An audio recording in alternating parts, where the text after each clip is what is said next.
confrères de Paris Match, Julie Andrieux est revenue sur la mort de sa maman, décédée en 2016.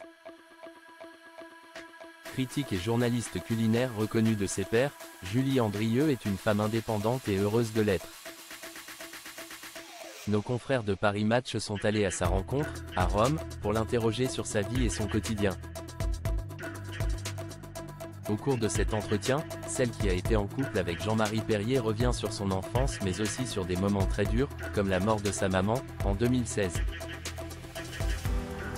Un drame pour la mère de famille, je me suis beaucoup donné dans les dernières années de sa vie.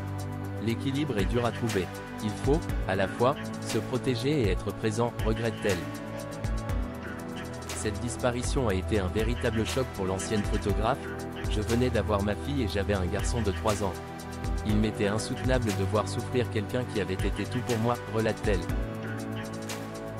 Julie Andrieux revient sur la fin de vie de sa maman. Julie Andrieux l'avoue, j'ai perdu pied et j'ai été à la limite de basculer. Mais le décès de sa maman, morte à 84 ans d'une maladie neurodégénérative très compliquée et très douloureuse, a aussi été une forme de libération pour la journaliste culinaire. J'ai un peu perdu pied à un moment parce qu'il a fallu concilier tout ça. J'ai choisi de la garder à la maison, enfin pas chez moi, mais chez elle, donc c'est lourd, a-t-elle confié à Jordan Deluxe, avant d'ajouter. Mais je ne regrette absolument pas ce choix. Elle a accompagné ma mère jusqu'à ses derniers instants. La mort fait partie de la vie. Elle poursuit en indiquant avoir vécu la disparition de sa maman comme une forme de libération. Beaucoup de gens qui sont passés par là à la suite de longues maladies où on voit l'une des personnes qui vous est le plus proche souffrir, non, moi je ne suis pas accroché à la vie à tout prix. La mort fait partie de la vie.